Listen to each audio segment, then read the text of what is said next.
রামায়ণের ট্রেলার এর একটা সিনে আমরা শ্রীরামকে দেখতে পাই এবং তার সামনে অনেক বড় একটা আর্মির ফৌজ দাঁড়িয়ে আছে। অনেকেই এই ফৌজটাকে বানর সেনা বলছি, বাট তাদের আমি বলে দিই যে এগুলো বানর সেনা না, এগুলো হচ্ছে শূর্পণখার কাজিন ব্রাদার খর এবং দূষণ এর সেনা।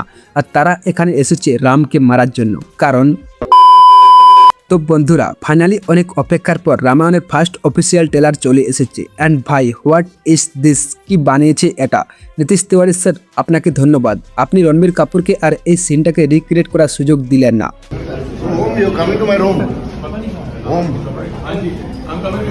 বাকি রামায়ণের মতো টপিককে নিয়ে সিনেমা আসবে আর কোনো কন্ট্রোভার্সি হবে না, এটা কি করে হয়? বাট ডোন্ট বই, তাদেরকে ঠিক সেভাবেই ইগনোর করো যেভাবে এখানে রাম শূর্পণখাকে করেছে। তো আর বেশি কিছু না বলে চলুন সোজা ট্রেলারটাকে ব্রেকডাউন করা যাক। সো কোনো কিছু মিস না করতে চাইলে অবশ্যই ভিডিওটাকে শেষ অবধি দেখতে থাকুন। তো ট্রেলার এর শুরুতে আমরা রাবণকে দেখি যে কালো কাপড় পরে একটা জায়গাতে যায়, আর এই জায়গাটা হচ্ছে লঙ্কা। রাবণ এখানে লঙ্কার গেটটাকে লাত মেরে ভেঙে দেয়। তখন সেখান থেকে সৈনিকেরা জিজ্ঞাসা করে, কে তুমি? তখন রাবণ বলে, तुम्हारा नया राजा। তো এখন কথা হচ্ছে, রাবণ যদি তখন লঙ্কার রাজা ছিল না, তাহলে তখন লঙ্কার রাজা কে ছিল? তো যারা জানে না তাদেরকে আমি বলে দিই যে রাবণ হচ্ছে ঋষি বিশ্ববা আর মাতা কৈকেয়ীর সন্তান, আর কুবের হচ্ছে ঋষি বিশ্ববার প্রথম স্ত্রীর সন্তান। মানে কুবের হচ্ছে রাবণ এর সৎ ভাই, আর লঙ্কার আসল রাজা ছিল কুবের। কিন্তু রাবণের মা কৈকেয়ীর একটা ইচ্ছা ছিল, তার ছেলে যেন পৃথিবীর সবথেকে শক্তিশালী মানুষ হয়। আর এর জন্য রাবণ হাজার হাজার বছর ধরে ব্রহ্মার কঠোর তপস্যা করে ব্রহ্মাকে সন্তুষ্ট করে, আর ব্রহ্মার বরে রাবণ শক্তিশালী হয়ে ওঠে। আর এরপর রাবণ লঙ্কা যায় আর যুদ্ধে তার সৎ ভাই কুবেরকে পরাজিত করে লঙ্কার রাজা হয়। আর রাবণ এখানে কুবেরের থেকে তার পুষ্পক বিমানটাকেও ছিনিয়ে নেয়। তো বন্ধুরা, এই ছিল রাবণ এর লঙ্কা রাজা হওয়ার পিছনের স্টোরি। বাকি এখানে রাবণের একটা জিনিস আমার খুব ভালো লেগেছে, তা হলো তার লুক। তাকে দেখতে অনেকটা অঘোরিতের মতো লাগছে, কারণ রাবণ এর আগে অনেক বছর ধরে তপস্যা করেছিল। তো এটা একটা সিম্পল রিজন ছিল যার কারণে রাবণকে এখানে এরকম দেখিয়েছি। এরপর আমরা দেখতে পাই রাবণকে লঙ্কার রাজা হিসাবে বরণ করছি। অ্যান্ড এখানে আমাদেরকে দ্রুত কিছু সিন দেখানো হয় যেখানে আমরা রাবণকে ফাইট করতে দেখতে পাই। কিন্তু এই সিনগুলোর মধ্যে একটা ফ্রেমে আমরা রাবণকে প্রপার রাজার কস্টিউম পরে ফাইট করতে দেখি। অ্যান্ড আই থিঙ্ক এই সিনটা লঙ্কার সিন নয়, কোথাকার সিন তা আমি একটু পরে বলছি, জাস্ট আপনারা এই সিনটাকে মনে রাখবেন। এরপর আমাদেরকে ইন্দ্র ভগবানের বাহন ঐরাবতকে দেখানো হয়। অ্যান্ড আই থিঙ্ক এটা আউট অফ সিলেবাস ছিল, কারণ এই সিনটার এক্সপেক্ট আমি করিনি। বাট যেহেতু রামায়ণ মুভিটা দুটো পার্টে আসবে, তাই তারা ফার্স্ট পার্টের বেশ কিছু ভালো সময় নিয়ে রাবণ এর ব্যাক স্টোরিকে দেখাবে। বাকি আপনারা জাস্ট এই সিনটাকে দেখুন, কতটা বিউটিফুল লাগছে। বাকি এখানে আপনারা ইন্দ্রদেবকেও নোটিস করতে পারেন যে ঐরাবতের উপরে বসে আছে। আর এর পরের সিনেই কেউ একজন এসে হাতিটাকে ধাক্কা মারে আর দুজন দুদিকে পড়ে যায়। অনেকেই এই লোকটাকে রাবণ বলছে। হ্যাঁ, অবশ্যই হতে পারে, বাট এটা মেঘনাথও হতে পারে, কারণ সেও ইন্দ্রদেবকে হারিয়েছিল, যার কারণে পরে তার নাম হয়েছিল ইন্দ্রজিৎ। এরপর আমাদেরকে অযোধ্যা রাজা দশরথকে দেখানো হয়, যেখানে আমরা তাকে অশ্বমেধের যজ্ঞ করতে দেখতে পাই। অ্যান্ড আই থিঙ্ক এর ব্যাপারে সবাই কম বেশি জানে, তাই আমি আর বেশি কিছু ডিটেলসে বলছি না। এরপর আমাদেরকে অযোধ্যার নগরীকে দেখানো হয়, যেখানে আমরা জটাউকেও দেখতে পাই। আর এরপর ফাইনালি আমাদেরকে প্রভু শ্রীরামকে দেখানো হয়, যেখানে সে চোখে কাপড় বেঁধে তীর চালানো প্র্যাকটিস করছে। যেখানে জটায়ু উপর থেকে একটা ঘন্টা ফেলে, আর রাম সেই ঘন্টাটার আওয়াজ শুনে সেটাতে তীর মারছে। কিন্তু বাল্মীকি রামায়ণ অনুসারে এরকম কিছু উল্লেখ করা নেই যে রাম চোখ বন্ধ করে কোনো অবজেক্টের আওয়াজ শুনে তার উপর তীর চালাতে পারে। তো হতে পারে এই সিনটা মেকার্সদের তরফ থেকে একটা ছোট্ট ক্রিয়েটিভ লিবার্টি। কিন্তু হ্যাঁ, তার বাবা দশরথ এই বিদ্যায় এক্সপার্ট ছিল, যেটাকে বলা হতো শব্দভেদী বাণ। দশরথ কোনো কিছু না দেখে তার আওয়াজ শুনে লক্ষ্য ভেদ করতে পারত। আর এই রিলেটেড একটা বিখ্যাত ঘটনাও আছে, যেখানে দশরথ একদিন শিকার করার সময় নদীর ধারে জল তোলার আওয়াজ শুনে হাতি ভেবে শব্দভেদী বাণ চালিয়েছিল। কিন্তু সেটা হাতি ছিল না, সেটা ছিল শ্রবণ কুমার নামের একজন বালক, যে তার অন্ধ মা বাবার জন্য জল আনতে নদীতে নেমেছিল। আর তার গায়ে দশরথের তীর লাগে আর সে মারা যায়। আর এরপর শ্রবণ কুমারের মা বাবা দশরথকে অভিশাপ দিয়েছিল যে আজ যেমন আমরা পুত্র শোকে কষ্ট পেলাম, তেমনি তুমিও একদিন পুত্র শোকে দুঃখে প্রাণ ত্যাগ করবে। আর তারপর কি হয়েছিল তা তো আমরা সবাই জানি। রাম বনবাসে যায় আর তারপরে দশরথ পুত্র শোকে মারা যায়। এরপর আমাদেরকে আবার রামকে দেখানো হয়, যেখানে রাম একজন রাক্ষসকে বধ করছে। আর এই সিনটা বনবাসের আগের সিন, কারণ রাম এখানে প্রপার রাজপুত্রের ড্রেস পরে আছে। তো বাল্মীকি রামায়ণ অনুসারে রাম বাল্যকালে দুজন ডেমনকে বধ করেছিল, তারকা আর সুবাহু। তারকা যেহেতু একজন মেয়ে ছিল, তো এটা মোস্ট প্রবাবলি সুবাহু হতে পারে।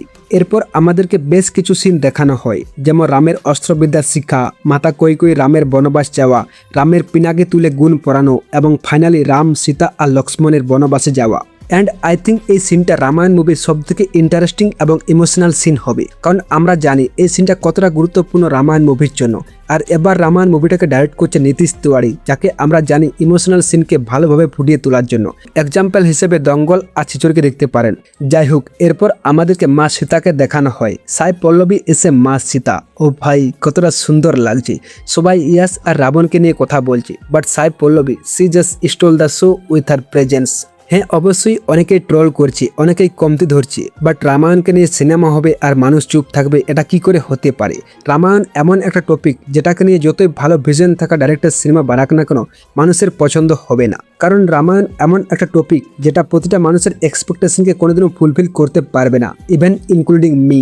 বাকি এখানে আমাদেরকে মা সীতাকে অস্ত্র চালাতেও দেখানো হয়েছে, যেটা আমার সবথেকে বেশি ভালো লেগেছে। কারণ মা সীতা কোনো অর্ডিনারি মেয়ে ছিল না। যে মেয়েটা ছোটবেলায় খেলতে খেলতে শিবের ধনুক পিনাকিকে তুলে নিয়েছিল, সে মেয়েটা কি করে সাধারণ একটা মেয়ে হতে পারে? বাকি আমি আপনাদের বলে দিই যে অরিজিনাল বাল্মীকি রামায়ণে কিন্তু লক্ষ্মণ রেখার কোনো উল্লেখ নেই, কারণ মা সীতা অতটাও লাচার ছিল না যে তার রক্ষার জন্য একটা ম্যাজিক্যাল লাইনের দরকার পড়বে। এই রেখাটা প্রথমবার দেখা যায় যখন কৃত্তিবাস ওঝা রামায়ণকে বাংলা ভাষাতে লেখি, আর পরে যখন রামানন্দ সাগর টিভিতে লোককে এই সিনটা দেখায়, তখন যে রেখাটা কোনোদিন টানাই হয়নি সেটা সত্যি হয়ে যায়।